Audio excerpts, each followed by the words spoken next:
Hey guys! Well, it's still the 25th of August, so I still have a couple of days, but I don't think I will be able to film um, a wrap up of the history challenge like really in the end of the month. So I'm filming this now because I know that how things will go. So I'm just gonna tell you the books that I already read and the books that I will be finishing because I still have time to finish. And I know I'm not gonna pick up any more non-fiction history. So yeah, that's it. I read a bit more than I said that I would. I mean, I did say I will try to read a bit more, and some of this will not really read for like the internet. So anyway, let's just pick this up with no particular order. I mean, so first I'm gonna talk about the ones that I said I was gonna read for the prompt. Wait, was it? Yeah, it was. Also, uh,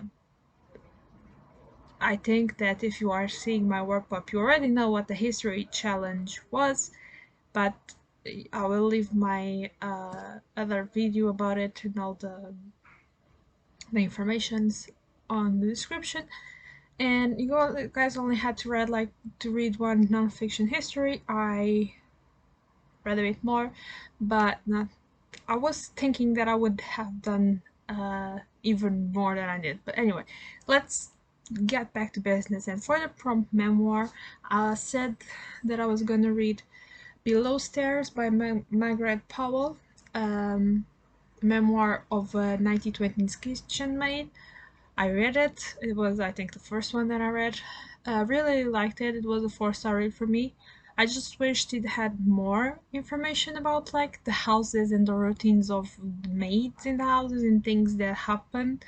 Like a little bit more of what happened inside the houses that she worked on. It's really small. I know that she wrote other books. I will go look for them to see if there's any other snippet of this type of history that I might enjoy. But yeah, 4 stars, decent read. Totally recommend.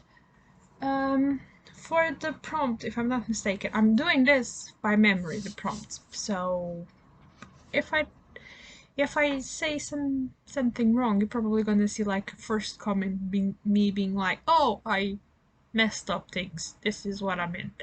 Anyway, from the prompt, favorite time in history, if I'm not mistaken, I said I was gonna read Jack the Ripper by Terry Lynch, because my favorite time or era or period or whatever is the Victorian era.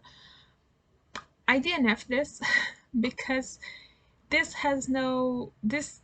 I totally think that information wise this is probably a good book, but writing wise it's not. This is just an info dump of a book, and it has no prose that like embellishes and puts you on the spot and like while telling you things. No, this is just an info dump of a book, and for that I can go read wiki page and some other pages. It just felt like I don't need this. I want something that puts me there and in the streets where things happen. This doesn't do that. If you guys, I'm not saying that this is bad book. I mean, it's not a book that will get you engrossed and transported to Victorian era in the Whitechapel district, but if you guys are just looking for information, this is probably good. The things that I saw, the parts that I read, because I didn't skip a little bit just to check that will continue to be like that, and it was, uh, sounded true for what I know, because I have watched and read and see a lot of things on Jack the Ripper already. So yeah, information wise, it looks like a good one. It also had a problem for me that is, I don't like when the books of Jack the Ripper, any of the others, are like there's this option, but it's not this option, because I mean I like them when they're like, okay, there's this option, there's the reasons why this option may be, and there's the reasons why this option may not be. Now, you make your mind. You are the reader, you have a brain. So yeah, I didn't like that part, and when I found it that in like at least one or two assumptions that are made, I could quite easily, without any research, just me using my brain, I could came up with ways that this scenario and the option that they said it was highly improbable could be probable, so it was a bit iffy for me on that side. So I just DNF'd it. I didn't like it. Um, the other book was supposed to be a book in translation, and it was Memories of the Duchess of Torzel. I don't know exactly how do you pronounce this word. I'm still reading this one. I made a mistake of keeping one of the big ones for the end. This I wasn't expecting this to be as it is, and I wasn't expecting to enjoy it as much. I really do like this period, and I really do like all the things that happened during. I'm gonna say Marie Antoinette and the Queen Louis, because there are so many Louis that I never find the right number. Especially because you don't put a number, you put like the Roman decimal thing, and I was like, that is awful for my type of dyslexia. For me, it's just the King Louis. I do not remember if it was the 14th or the 5th. I it's one of the things that made me cringe in history was that. But anyway, that time when they fall of grace and there's a revolution and all of that, I have watched and read, and I know a little bit about it. I'm not super high intelligent wise on that part, but I've read a little bit, and I wasn't expecting this to be so in depth as it is. For some reason, I don't know why I wasn't expecting it, because it has lots of things and lots of political stuff and lots of details. So if you don't like that stuff, it might not be for you.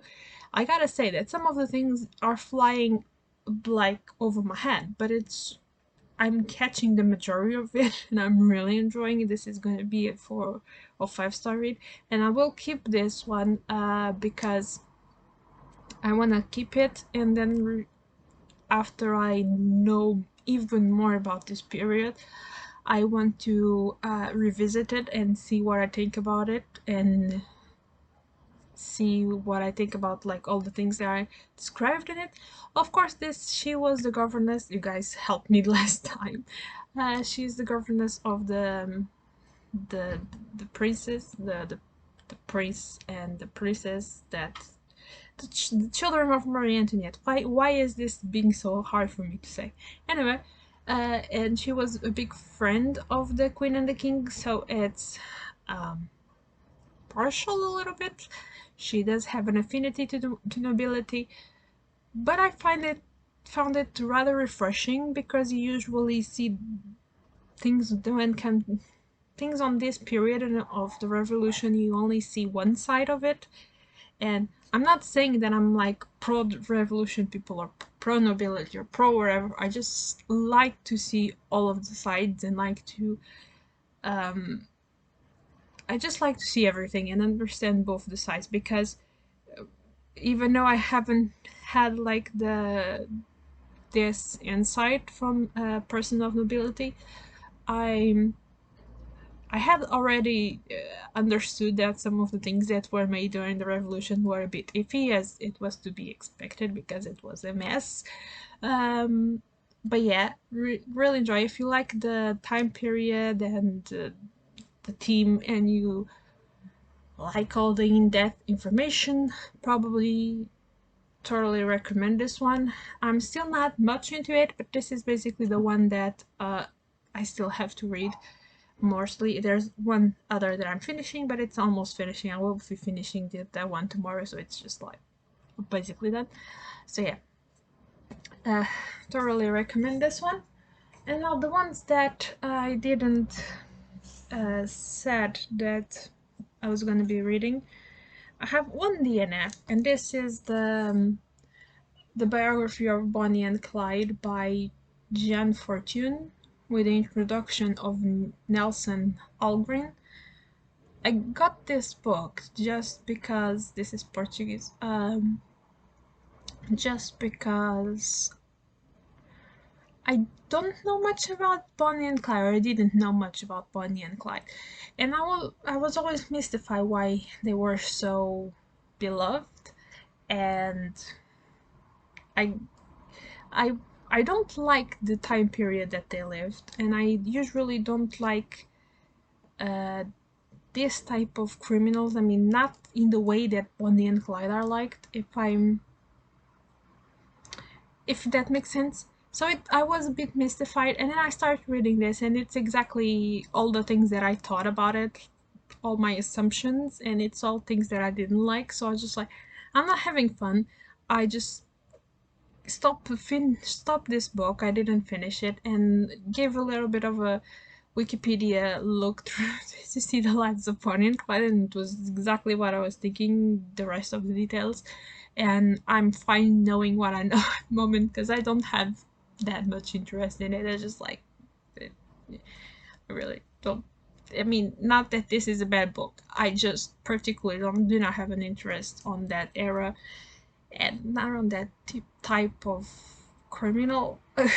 I like more interesting criminals. That sounds wrong, but it's the truth.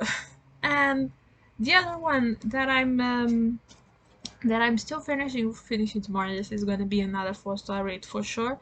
It's Mary Queen of Scots by John Guy, with this terrible. My copy has this terrible movie cover. I mean, it's visually, if you don't think that this is supposed to be Queen Elizabeth and this Mary, it's visually pretty, but this is not. This is not the faces that it's so different. It's just so modern. Like I really do not like how they portrayed the characters. Anyway, it I just don't really I don't like it.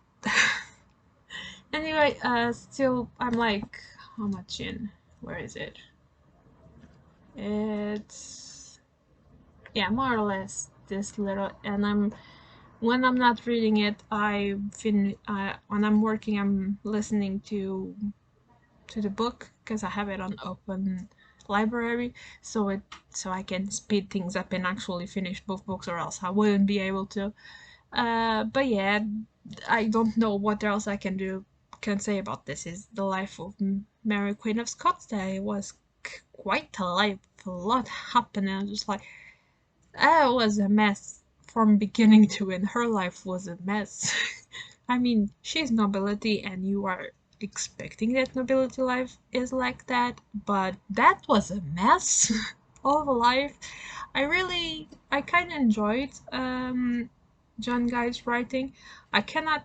This is one of those cases that I kind of know a little bit of what was happening during that time, but not as much as, for example, I knew about the revolution. I know less because I don't know that much about Scottish history. I'm sorry, Scotland. I'm starting to. I'm picking up on things, but I don't know as much as I liked. And so there's parts of it that I'm learning for the first time. So yeah, this is one also gonna keep for future reference, so I can come back to it and then see, when I learn more, see if it maintains for me. I think probably will, just because of how beloved this book is. But yeah, this is the other book. And the next one was actually, I think it was a 5-star, and it's a very small book. It's one of those little pocket books, or mass market paper. We don't really call it. We call it pocket books. It's supposed to be. It's a biography, and it's supposed to be one of those books that is like a glimpse of the life, like a biography, but told really quickly. So for like readers in a hurry, but it's still really good and written really, really good. I don't know if this has an English translation because it was written by a Portuguese person named Jaime Brazil. And this is the unsettling and glorious life of Victorioco. It's really small, but I really loved how this was written. It's just a really nice overview, and it makes me want to pick up like a big biography of Victorioco. I do like his writing, the few that I have read, and I didn't have like the how do you say, I didn't knew that he passed through such variations of like thinking, and I don't think I have thought about him as a writer in a historical context where so much was happening and his views were changing, so his writing was changing, and that was really interesting to learn about, and just to learn about him in general and how beloved he was. I had no idea. I know that he was a really beloved French author and is, but I didn't know the extent of it, and I'm just really happy to for some reason really happy. I don't know, but it kind of it gives me vibes that I want to hug the poor mister here. Not that I can, but again, this also has a problem. Not a problem, but the person that wrote this clearly liked Victor Hugo, so it is a little bit biased in favor of the author, despite his flaws or whatever he has made. But it was really nice read, really quick. I really liked this. Like, it wasn't one day, I think, because I started this really late at night, so I basically almost fall asleep with this book. But this is, like I said, really quick read. I don't think that this has an English translation, but there's the name of the writer is Jaime Brazil. So if by any chance you guys in the English world find, or English or French or whatever you speak, if you find a book by this author, also there's a picture of the author, the drawing. I think it was more it's very classy. That's what I was trying to say. If you guys find a little booklet about Victor Hugo written by this person, I totally recommend.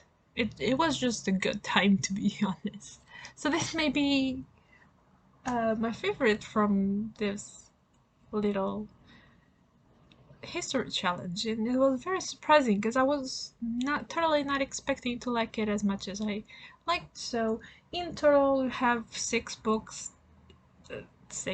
read. Well, it was 4 read and 2 DNFs, but I think it was a good go for the history challenge. And yeah, that's all about it. All that I have to say about the books. If you guys have read any of those, let me know. And as always, bye guys.